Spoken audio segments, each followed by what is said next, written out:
नमस्कार, मैं प्रकाश आपका स्वागत करते हैं आपके अपने करंट हेवन के यूट्यूब चैनल पर।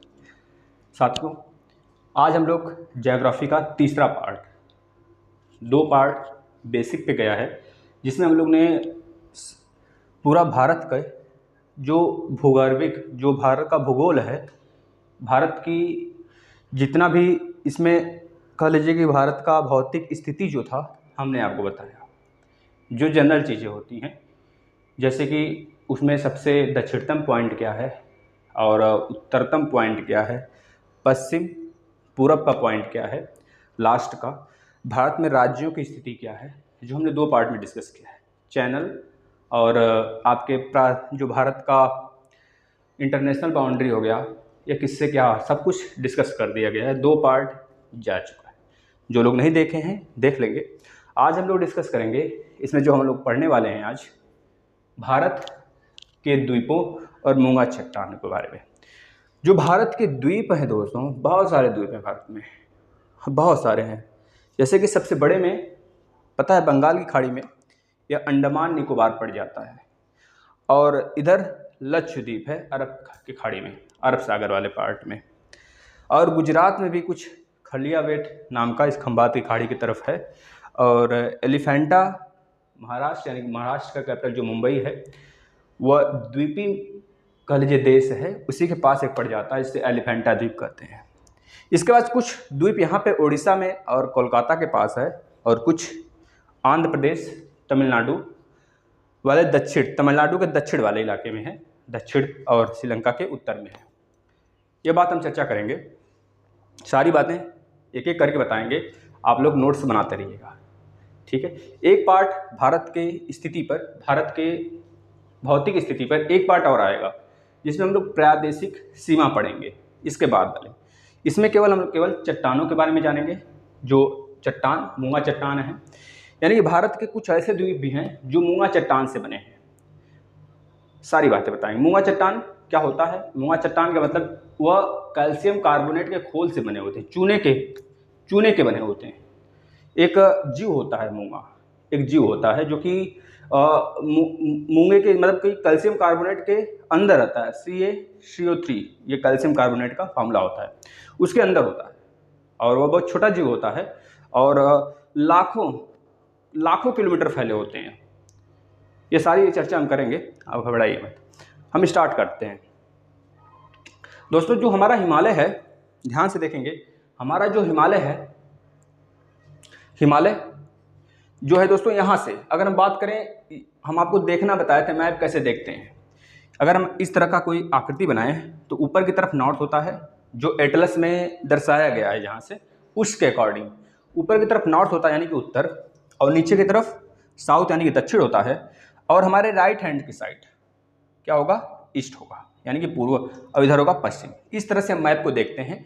एटलस हमें यही दर्शाता है, तो हमको भी यही लेके चलना है, ठीक है। अब ध्यान से सुनिएगा दोस्तों, जो हमारा हिमालय है वह पश्चिम से लेकर पूरब तक फैला हुआ है, और भारत के उत्तरी वाले सीमा पे है यह बात। और हिमालय की उत्पत्ति कैसे होती है ये हम चर्चा करेंगे बहुत बेहतरीन तरीके से। आप लोग बस कोई भी वीडियो मिस ना करिए, क्योंकि यहाँ से RO, ARO, UPSC, UP SSC और UPPCS जितने भी PSC, स्टेट PSC के एग्जाम्स होते हैं वहाँ पे पूछे जाएंगे। और आपके सुपर टेट और टेट सीटेट जो भी बच्चे देने वाले हैं, वो भी महत्वपूर्ण यहाँ से प्रश्न बनेंगे। हम आपको चर्चा कराएंगे प्रश्नों का भी संकलन लेके आएंगे, जो आप देखेंगे कि इसी संरचना से आया है। समझ रहे हैं ना? चलिए, अब यहाँ से आप देख रहे हैं हिमालय की, यहाँ से दोस्तों, यहाँ से स्टार्टिंग होती है हिमालय का। यह वाला क्षेत्र क्या होता है दोस्तों? इसको कहते हैं नंगा पर्वत। भारत का सबसे मतलब कि हिमालय का सबसे पश्चिम वाला पॉइंट जो है, जिसे कहते हैं नंगा पर्वत। इसमें बहुत सारे पर्वत श्रृंखलाएं हैं, हम आपको सारी चीजें बताएंगे जब हिमालय की उत्पत्ति पढ़ेंगे। नंगा पर्वत से लेकर नामचा पर्वत तक इधर जो है हिमालय बिल्कुल फैला हुआ है, इस साइड फैला हुआ है, या कल इधर अभी मतलब क्या हो रहा है, फैल भी रहा है, ऊपर की तरफ वो निकल रहा है। अभी आज भी हिमालय का विकास हो रहा है। और जैसे जैसे हम पूरब की तरफ जाते हैं तो हमारा हिमालय सकरा होता चला जाता है, मतलब छिछला होता चला जाता है, सिकुड़ता चला जाता है।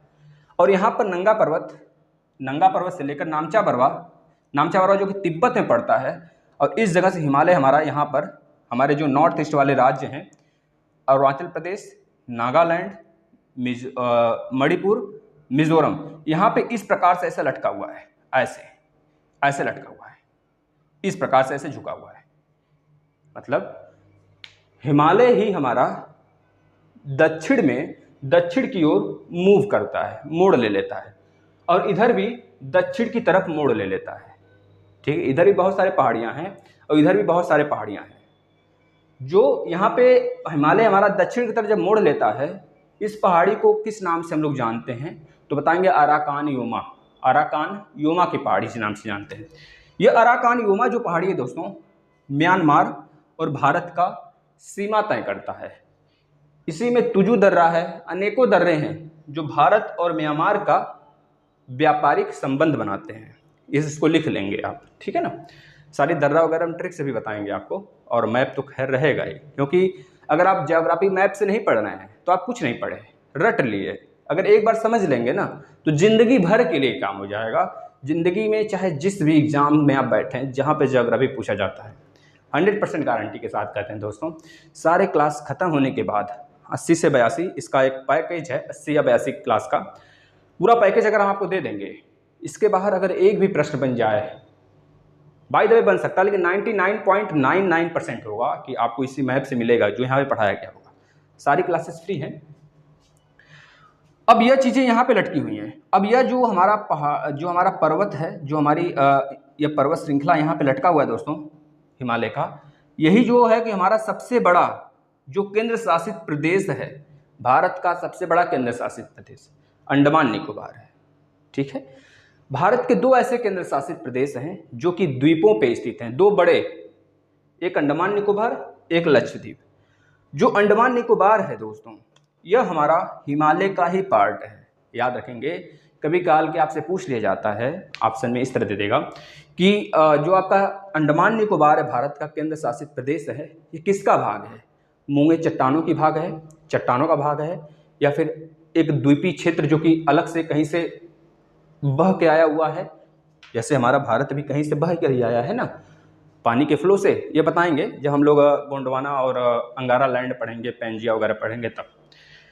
यह ऑप्शन में एक और दे देगा आपको कि हमारे हिमालय का भाग है, और चौथा ऑप्शन दे दिया इनमें से कोई नहीं। तो आपको वहाँ पे लगाना होगा दोस्तों कि हिमालय का ही भाग है, क्योंकि हिमालय दक्षिण की ओर डूब गया है, आकर इस तरह डूब गया है बंगाल की खाड़ी में, और कुछ द्वीप उसके उभरे हुए हैं और कुछ डूब गए हैं। जो डूब गए हैं तो दिखता नहीं है, और जो मेन द्वीप है तो यहाँ पे हजारों द्वीप, हजारों की संख्या में यहाँ पे द्वीप हैं, लेकिन जो मेन द्वीप है, जो मेन हमारा द्वीपीय क्षेत्र है, उसको हमको याद करना है। ध्यान से देखें, यहाँ पर जो यह वाला क्षेत्र आप देख रहे हैं, छोटा सा जो हमने बनाया हुआ है, इसे कोको द्वीप कहते हैं, जहाँ पर पूरा रूप से म्यांमार का अधिकार है।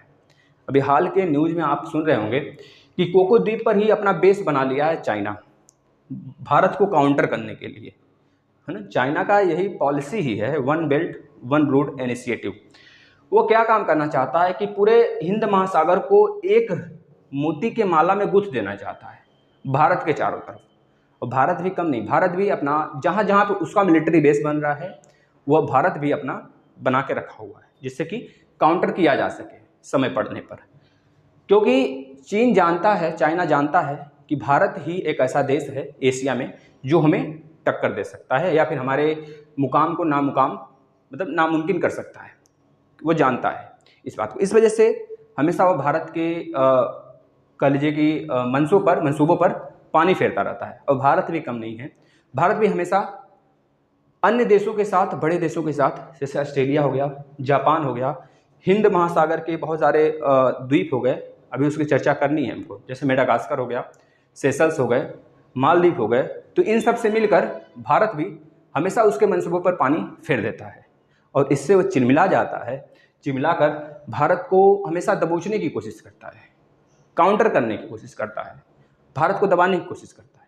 इस चीज़ को याद रखेंगे। और यहाँ पर कोको द्वीप पर पूरी तरीके से म्यांमार का अधिकार है, ये भी याद रखेंगे। अब हम चलते हैं अंडमान निकोबार की तरफ। देखिए, आपको यहाँ पे हजारों द्वीप हैं, तो हजारों द्वीप नहीं याद करना है, ठीक है। जो बताया जाएगा उसको क्रम से याद कर लेंगे। यह पूरा अंडमान वाला क्षेत्र है, और नीचे दो मुख्य आइलैंड हैं, आइलैंड कह लीजिए, द्वीप कह लीजिए। निकोबार के हैं, निकोबार के हैं। जो ऊपर के क्रम से हैं याद रखेंगे, सबसे ऊपर उत्तरी अंडमान, उसके नीचे मध्य अंडमान जिसे मिडल अंडमान कहते हैं, उसके नीचे दक्षिणी अंडमान, फिर उसके नीचे लघु अंडमान है। फिर यहाँ पे अगर निकोबार के क्षेत्र में आएंगे तो लघु अंडमान के बाद आ जाता है निकोबार। तो दो मुख्य हैं निकोबार में, कार निकोबार और ग्रेट निकोबार, इसको याद करना है आपको। कार निकोबार और लघु अंडमान के बीच में भारत का एक चैनल है जिसको हमने कहा जिसको हम कहते हैं 10 डिग्री अक्षांशीय रेखा, 10 डिग्री अक्षांशीय रेखा। चैनल कहिए या फिर खाड़ी कहिए। चैनल का मतलब हमने बताया है आपको कि सकरा वाला क्षेत्र, जहां पर ऐसे वाटर बॉडीज हों जो कि दो मुख्य आइलैंड को जोड़ रहे हों, द्वीप को जोड़ रहे हों। तो यह देख रहे हैं, यह भारत का लघु अंडमान कार निकोबार को जोड़ने वाले चैनल को क्या कहते हैं? 10 डिग्री चैनल। हमने बताया हुआ है सारा चैनल, आप देख सकते हैं। तो ये चीज़ याद रखेंगे। आपके एग्जाम में एक प्रश्न बना था कि 10 डिग्री चैनल जो है सबको पता होता है कि अंडमान निकोबार में है, बस इतना ही पता होता है। लेकिन आपसे जो थोड़ा सा डीप में जाके पूछ लिया गया था किसी एग्जाम में, आरओ या फिर कोई सुपर टेट का एग्जाम था, पीसीएस के एग्जाम में भी पूछा हुआ है प्रश्न कि जो हमारा 10 डिग्री चैनल है वह किसके किसके बीच में है? उत्तरी अंडमान, दक्षिणी अंडमान, मिडल अंडमान, लघु अंडमान, कार निकोबार, ग्रेट निकोबार, लघु अंडमान और कार निकोबार। तो आपको उसमें आंसर करना चाहिए था लघु अंडमान और कार निकोबार के बीच में है। ठीक है, कार निकोबार और लघु अंडमान के बीच हमारा 10 डिग्री चैनल है। ठीक है दोस्तों, ये चीजें हो गई जो कि हमने पढ़ा इसके बारे में। अब ध्यान से आप कोई पॉइंट यहाँ पे देख रहे हैं। सैडल पीक आपने चुना होगा, सैडल पीक आपने सुना होगा। सैडल पीक किस द्वीप पर स्थित है? उत्तरी अंडमान पे, मिडल अंडमान पे, दक्षिणी अंडमान पे, लघु अंडमान पे। अंडमान वाले द्वीप पर तो स्थित है, इसके ऊपर वाले पे, लेकिन किस द्वीप पे स्थित है? तो याद रखेंगे उत्तरी अंडमान पर, उत्तरी अंडमान पर सैडल पीक स्थित है। क्या दोस्तों? सैडल पीक, सैडल चोटी, जो कि अंडमान निकोबार की सबसे ऊंची चोटी है।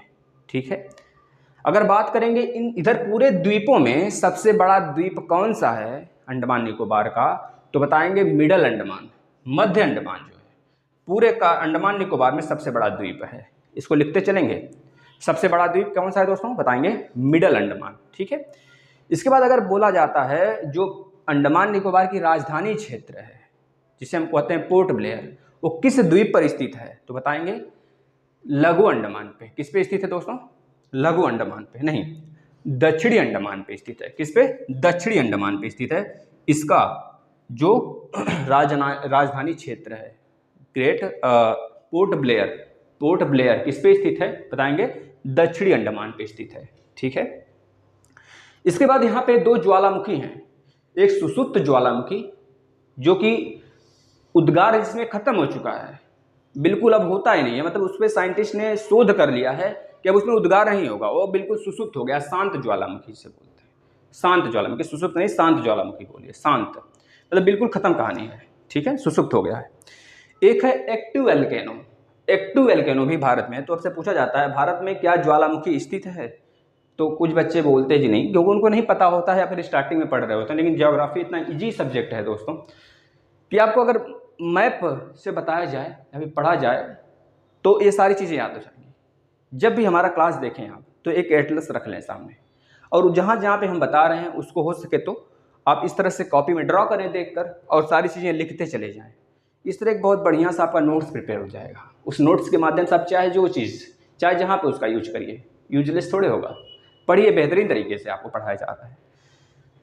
अब देखिएगा, इसमें दो द्वीप स्थित हैं। तो पूछा जाता है ऐसे दो पर्वत जो कि ज्वालामुखी ही पर्वत होता है खैर हमारा, तो कौन कौन से हैं? बताएंगे नारकोंडम और बैरन द्वीप। नारकोंडम द्वीप और बैरन द्वीप अंडमान निकोबार में कहाँ स्थित हैं? तो बोलेंगे अंडमान निकोबार में, अंडमान वाले क्षेत्र में, जो उत्तरी अंडमान है, मिडल अंडमान है, उसके पूर्व में स्थित है, उसके पूर्व में स्थित है। एक प्रश्न ये बना था एग्जाम में, कार निकोबार और ग्रेट निकोबार के किस तरफ आपके नारकोंडम द्वीप स्थित है या फिर बैरन द्वीप स्थित है? जो नारकोंडम है दोस्तों, यहाँ पे देख रहे हैं नारकोंडम है, और ये बैरन है, या नारकोंडम है या बैरन है। जो नारकोंडम है वह एक्टिव वैल्केनो है, मतलब कि वो उसमें से अभी उद्गार हो रहा है ज्वालामुखी का, ठीक है ना। और जो आपका बैरन है यह सुसुप्त है, शांत हो चुका है, इसमें से कभी उद्गार होता नहीं है। उद्गार होने का कारण क्या है, कब से देखा जाता है कि आखिर या कितने दिन तक उद्गार नहीं होता है तो इसे सुसुप्त मान लिया जाता है या फिर शांत मान लिया जाता है, तो हमको बताएंगे जब ज्वालामुखी वाला चैप्टर पढ़ा जाएगा। तो याद रखेंगे, कार निकोबार के उत्तर में नारकोंडम द्वीप और बैरन द्वीप स्थित है, ठीक है। अब आपको आप बताए थे हम कि ग्रेट निकोबार पे ही भारत का इंदिरा पॉइंट स्थित है, जिसे पिग्मेलियन पॉइंट कहते हैं। 6 डिग्री 4 मिनट पर स्थित है। किस पर?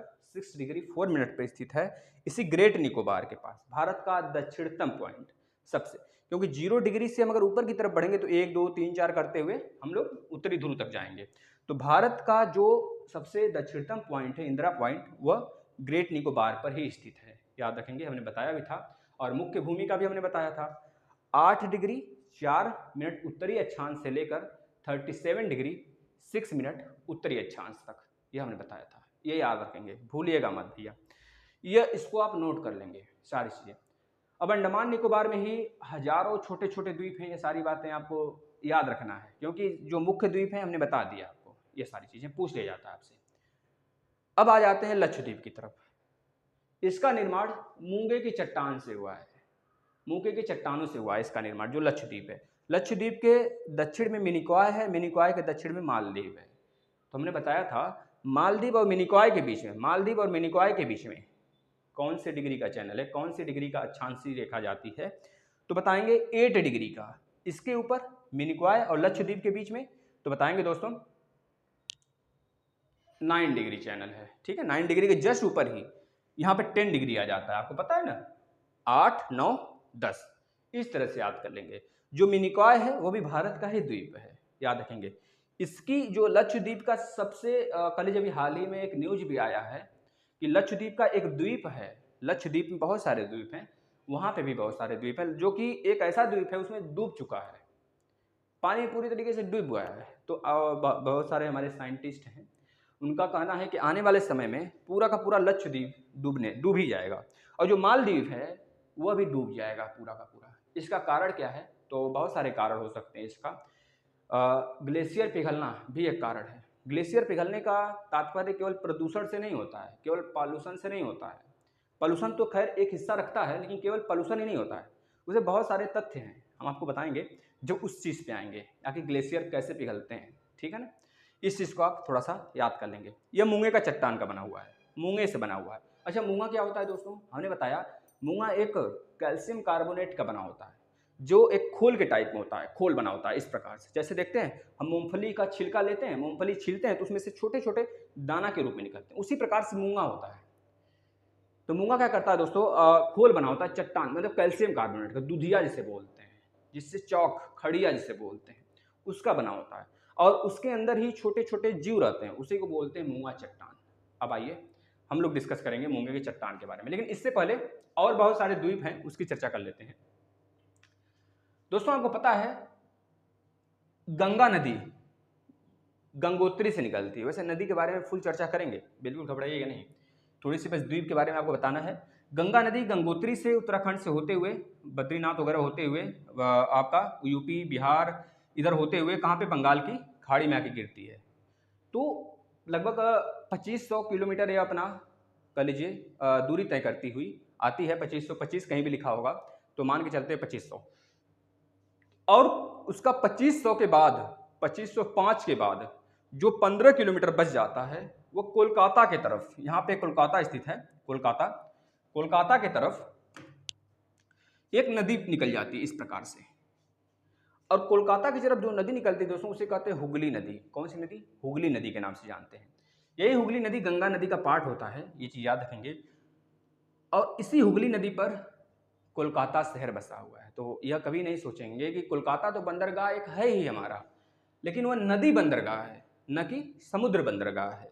याद रखेंगे, यह नदी बंदरगाह है। यहाँ से कोई भी, अगर हमको कोई भी चीज़ें आयात और निर्यात करनी होती है जापान से, मलक्का द्वीप के थ्रू हम जापान में जाते हैं चीन सागर से होते हुए, तो यहाँ से अगर कोई भी व्यापार करना होता है तो पहले हम यहाँ पे तो सारी चीज़ें लाते हैं, और इसके बाद इस नदी के माध्यम से, जो हुगली नदी, इस नदी के माध्यम से हम आ जाते हैं समुद्री इलाके में, फिर जाके अपना बेस जो भी हमको आयात निर्यात करना होता करते हैं। तो जो ये आपका हुगली नदी है दोस्तों, इसी में 2 द्वीप स्थित हैं। हुगली नदी के ही किनारे 2 द्वीप स्थित हैं। कौन कौन से द्वीप हैं तो याद रखेंगे, गंगा सागर द्वीप, क्या नाम है लिख लेंगे दोस्तों, गंगा सागर द्वीप, गंगा सागर द्वीप, गंगा सागर द्वीप एक है न्यू मूर द्वीप, न्यू मूर द्वीप। यह दोनों द्वीप महत्वपूर्ण हैं जो भारत के लिए मतलब ये पूछ ले जाते हैं आपके सारे एग्जाम्स में, तो याद रखेंगे गंगा सागर द्वीप, न्यू मूर द्वीप, पश्चिम बंगाल के कोलकाता शहर के किनारे, मतलब कि आपके हुगली नदी के किनारे कोलकाता शहर स्थित है, या फिर हुगली नदी के किनारे ही यह दोनों द्वीप स्थित हैं। ठीक है, याद रखेंगे। इसके बाद हम आ जाते हैं नीचे, इधर पश्चिम बंगाल के नीचे ज्यों आएंगे तो यहाँ पे उड़ीसा लगेगा, उड़ीसा, उड़ीसा। उड़ीसा में एक है व्हीलर द्वीप, क्या है, व्हीलर द्वीप, व्हीलर द्वीप। अभी हाल ही में कुछ साल, 1-2 साल पहले व्हीलर द्वीप का नाम बदलकर एपीजे अब्दुल कलाम, जो हमारे 11 नंबर के राष्ट्रपति थे, 11th नंबर के, उन्हीं के नाम पर रख दिया गया है, एपीजे अब्दुल कलाम द्वीप, इसी का नाम बदला गया है दोस्तों, याद रखेंगे। अब यहाँ से जितने भी लॉन्चिंग होते हैं, जैसे कि यह पहली बात है, व्हीलर द्वीप किस नदी पे स्थित है, किस नदी द्वीप पे है, तो बताएंगे यह ब्राह्मणी नदी, ब्राह्मणी नदी जो कि उड़ीसा में बहती हुई व्हीलर द्वीप बनाती है, यह कर लेंगे। ठीक है, ये थोड़ा सा जो हमारा अनन्य आर्थिक क्षेत्र है या फिर आधार सीमा है भारत का, उससे थोड़े से बाहर की तरफ निकला हुआ है। इस वजह से हमको कोई अगर परीक्षण करना होता है मिसाइल वगैरह का, तो हम यहीं पे करते हैं। जैसे आपको पता होगा, आपने ट्रिक्स याद किया होगा, पटना, पटना, पटना। ठीक है, पटना, पी फॉर क्या हो गया दोस्तों, पृथ्वी मिसाइल, ए फॉर हो गया Akash missile, T for Trishul missile, N for Nag, Nag missile, और ए फॉर हो गया आपका अग्नि मिसाइल। एक फॉर है, एक फॉर है आकाश, एक का मतलब है अग्नि, ये चीज याद रखेंगे। इस मिसाइलों का परीक्षण जो होता है दोस्तों, हम कहाँ से करते हैं, इसे व्हीलर द्वीप से या फिर आपके एपीजे कलाम अब्दुल द्वीप से, ये बात याद रखेंगे। कहाँ पे व्हीलर द्वीप स्थित है, उड़ीसा में। अब थोड़ा सा और नीचे आएंगे दोस्तों, तो उड़ीसा के दक्षिण में आंध्र प्रदेश पड़ता है, आंध्र प्रदेश के दक्षिण में तमिलनाडु पड़ता है, तो तमिलनाडु के उत्तर में और आंध्र प्रदेश के दक्षिण में, पूरी तरीके से आंध्र प्रदेश में ही पड़ता है वह द्वीप जिसकी चर्चा करने वाले हैं।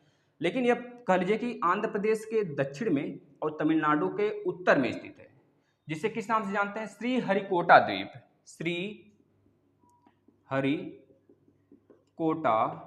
द्वीप के नाम से जानते हैं। आपको पता होगा श्रीहरिकोटा द्वीप, आपने बहुत सुना होगा। श्रीहरिकोटा द्वीप ही है ऐसा जो कि इसरो का लॉन्चिंग पैड है, लॉन्चिंग पैड के नाम से जाना जाता है श्रीहरिकोटा द्वीप को। ठीक है, जो कि आंध्र प्रदेश में स्थित है। यहाँ से हमेशा इसरो जो है हमारा भारत का स्पेस ऑर्गेनाइजेशन जो है, इसरो का फुल फॉर्म क्या होता है लिख लीजिए, ISRO, Indian Space Research Organisation, जिसकी स्थापना हुई थी 1969 में। एक डीआरडीओ भी है, डीआरडीओ की स्थापना हुआ था भारत में 1958 में, और 1958 में ही अमेरिका के स्पेस एजेंसी नासा की स्थापना हुई थी, नासा की स्थापना हुई थी। ठीक है, national aeronautics space agency, NASA, जो कि अमेरिका की स्पेस एजेंसी है, भारत का इसरो है, याद रखेंगे दोस्तों। ये आपसे पूछा जाता है, आप याद रख सकते हैं इसका full form, Indian Space Research Organisation, जिसका कॉलेज हेडक्वार्टर बेंगलुरु में है, और इसका स्थापना 1969 में हुआ था। इस समय इसके जो हेड हैं के सिवान है, याद रखेंगे। तो यह जो द्वीप है दोस्तों, आंध्र प्रदेश के बिल्कुल दक्षिण में और तमिलनाडु के उत्तर में है, जहाँ से भारत का भी, जैसे कि आपका कह लीजिए कि बहुत सारे यहाँ से, जैसे PSLV हो गए, PSLV आपने सुना होगा, PSLV, GSLV, हमेशा ये चर्चा में रहते हैं न्यूज में कि PSLV से आज इस मिसाइल का परीक्षण किया गया, लॉन्च किया गया। GSLV से जो आपका चंद्रयान 2 गया था ना, वो GSLV से ही गया था, चंद्रयान 2, तो GSLV से आज ये मिसाइल लॉन्च किया गया। अच्छा, इसका फुल फॉर्म क्या होता है, पोलर सैटेलाइट लॉन्च व्हीकल। ये थोड़ा हल्का होता है और उससे थोड़ा सा भारी, जियो सिंक्रोनस लॉन्च व्हीकल। व्हीकल का मतलब समझ रहे हैं, मिसाइल को ले जाने वाला, यही होता है, इस चीज़ याद रखेंगे, जो कि यहाँ से सारी परीक्षण किया जाता है। अब इसके बाद हम आ जाते हैं दोस्तों तमिलनाडु में। तमिलनाडु और श्रीलंका के बीच में द्वीप है जिसे हम कहते हैं पंबन द्वीप। क्या कहते हैं, तमिलनाडु के दक्षिण में और श्रीलंका के उत्तर में पंबन द्वीप स्थित है। कौन दोस्तों? पंबन द्वीप, याद रखेंगे। तमिलनाडु के दक्षिण में और श्रीलंका के उत्तर में पंबन द्वीप स्थित है। दोस्तों इसी पर भारत का रामेश्वरम स्थित है। रामेश्वरम द्वीप आपने सुना होगा, कहाँ पे स्थित है? बहुत बार एग्जाम में पूछता है, तो बताएंगे पंबन द्वीप पर स्थित है। पंबन द्वीप पर ही भारत का रामेश्वरम द्वीप स्थित है। इसके बाद अगर बात करें दोस्तों, यही जो आपका पंबन द्वीप है, रामेश्वरम द्वीप है, इसके बिल्कुल दक्षिण वाले पॉइंट में, किधर दोस्तों? बिल्कुल दक्षिणतम वाले पॉइंट पे धनुषकोडी नाम आपने सुना होगा, धनुष के आकार का है, धनुषकोडी वो स्थित है। धनुषकोडी क्या है दोस्तों? धनुषकोडी एक तरह से कहिए ब्रिज ही है, ब्रिज या फिर धनुषकोडी के नाम से बहुत ज़्यादा फेमस है, पर्यटक स्थल है। ठीक, याद रखेंगे। अब इस धनुषकोडी से अब जो आपका श्रीलंका का है, श्रीलंका का एक जगह है दोस्तों तलैया, लिख लेंगे तलैया मन्नार द्वीप, तलैया मन्नार द्वीप को जोड़ता है। तलैया मन्नार द्वीप को धनुषकोडी से श्रीलंका को जोड़ा जाता है, ये चीज़ याद रखेंगे।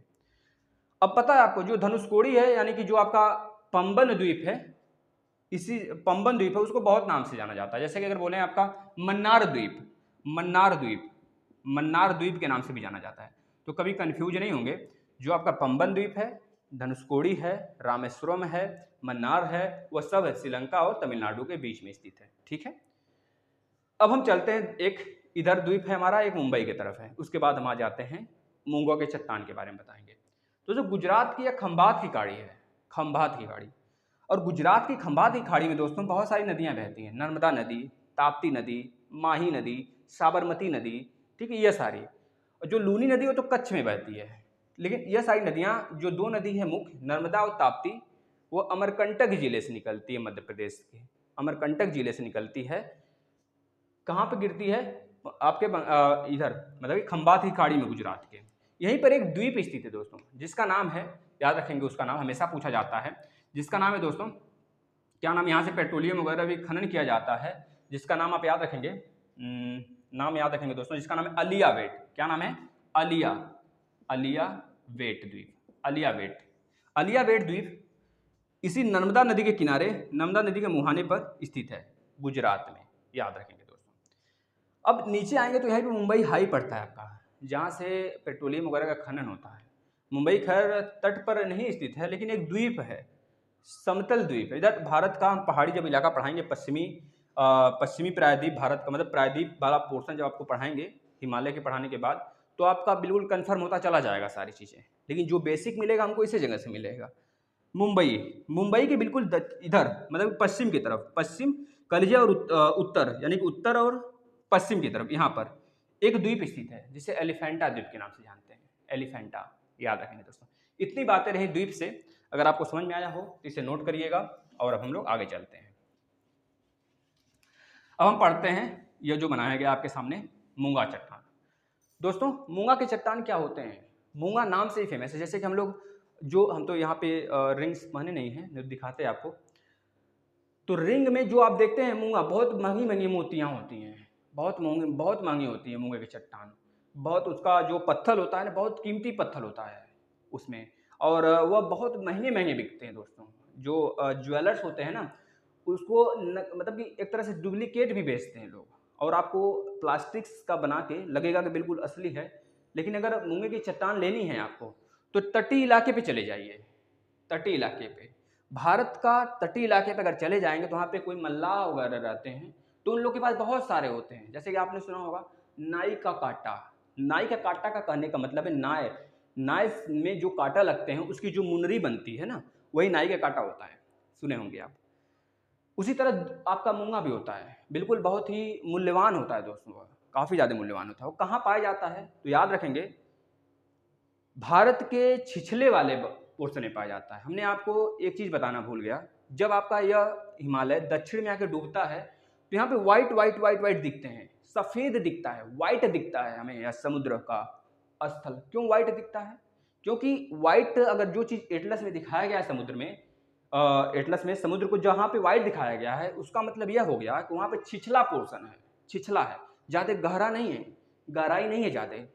जहाँ पे गहरा होगा वहाँ पे नीला दिखाया होगा, नीला कलर का। तो ये चीज़ याद रखेंगे, जो वाइट पोर्शन होगा, जैसे कि ये हमारा इधर का पूरा वाइट पोर्शन है, जहाँ पे द्वीप है, वाइड पोर्शन का मतलब हो गया कि हमारा समुद्र छिछला है, और जहाँ पे समुद्र छिछला है, ज़्यादा गहरा नहीं है, वहाँ पर बहुत ज़्यादा मूंगे की चट्टान मतलब कह लीजिए बने हुए हैं।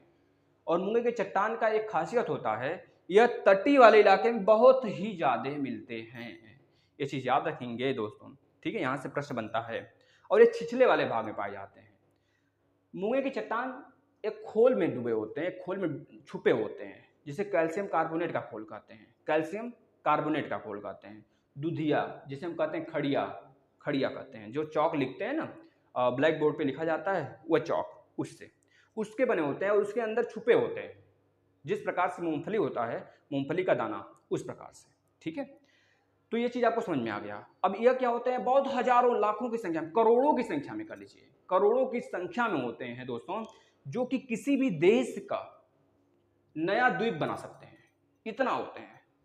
इसी प्रकार से लक्षद्वीप है, हिंद महासागर का जो भारत के दक्षिण वाला सागर है, उसमें बहुत सारे ऐसे द्वीप हैं, मेडागास्कर हो गया, मालदीव, मतलब ये सारे द्वीप जो हैं, ये सब के सब द्वीप है मूंगा चट्टान से ही बने हुए हैं। ये चीज़ याद रखेंगे। ये करोड़ों किलोमीटर फैले होते हैं, छोटे जगह पे नहीं। जिस प्रकार से हमने यहाँ पे दिखाया है, यह देखिए, यह सब आपके मूंगे की चट्टान है। नीचे का जो तल होता है चौतरा, यानी कि बिल्कुल चबूतरा के आकार का होता है, समतल होगा। और ऊपर क्या होगा दोस्तों, यह फैलते चले जाएंगे। जिस प्रकार से कभी हम लोग देखे होंगे, जब नेह, घर का जो नेह बनता है, तो उसमें मिट्टी डाल के उसको पीटते हैं, पाटन से उसको पीटा जाता है। यह अपने आप में बिल्कुल दबे हुए होते हैं, और इनका एक बहुत ही अच्छा रोल होता है कि जब यह मर जाते हैं, इनका जीवन काल बहुत तुच्छ होता है, यह बहुत जल्दी मर जाते हैं, यह अपने ऊपर ही घर बनाते चले जाते हैं। इस प्रकार से कहीं कहीं आपको इस प्रकार से दिखेगा, ऐसे दिखेगा, बिल्कुल त्रिभुज के आकार का दिखेगा, ऐसे, ठीक है, इस प्रकार से दिखेगा, इस प्रकार से, ऐसे ऐसे। तो यह किसी भी प्रकार से किसी भी रूप में हो सकते हैं, लेकिन नीचे जो होगा चबूतरे के आकार का होगा, ऊपर छोटा सा पतला होता चला जाएगा, ठीक है ना। इस प्रकार से ये करोड़ों किलोमीटर फैले होते हैं, लाखों करोड़ों की संख्या में होते हैं। अब ऐसा नहीं एक दो मूंगा है, एक के ऊपर एक के ऊपर एक, इस प्रकार से अपना बनाते हुए घर चले जाते हैं, और एक दूसरे को खाकर अपना जीवन भी, अस्तित्व भी खत्म कर लेते हैं। और एक दूसरे पे जब मर जाते हैं, तो वही जो हमारा चौक है, यानी कि जो हमारा CaCO3 है, कैल्शियम कार्बोनेट का खोल, वही हमको एक नया द्वीप दे देता है, नया द्वीप जनरेट कर देता है। वही हो जाता है दोस्तों हमारा लक्षद्वीप का रूप में। एक इधर देखा गया, इधर हमारा मालदीव है, बहुत सारे द्वीप है हिंद महासागर में, जो कि इसी से पूरे विश्व में 25 से लेकर, मतलब कि अगर 50% की बात करें, 50% से थोड़ा सा कम, जितने भी द्वीप हैं, जलीय द्वीप, जो कि द्वीप का मतलब हो गया जिनके चारों तरफ पानी ही पानी हो, सब मूंगे के चट्टान से बने हुए हैं। ये चीज़ याद रखिए दोस्तों, है ना। बल्कि जो आपका 23.5 डिग्री कर्क रेखा वाला है, 23.5 डिग्री साउथ में और नॉर्थ में, इनके बीच में ज़्यादातर ये पाए जाते हैं। ये चीज़ याद रखेंगे। अगर यह बात आपको समझ में आया हो, अगर आपको अच्छा लगा हो, तो आप शेयर करिएगा, अपने मित्रों को बताइएगा। और आपसे विनम्र निवेदन है दोस्तों, आपको बहुत ही ज्योग्राफी में कहीं भी दिक्कत नहीं आने वाली है। आप अच्छे ढंग से पढ़ते चलिए और सारे एग्जाम बीट करिए। धन्यवाद।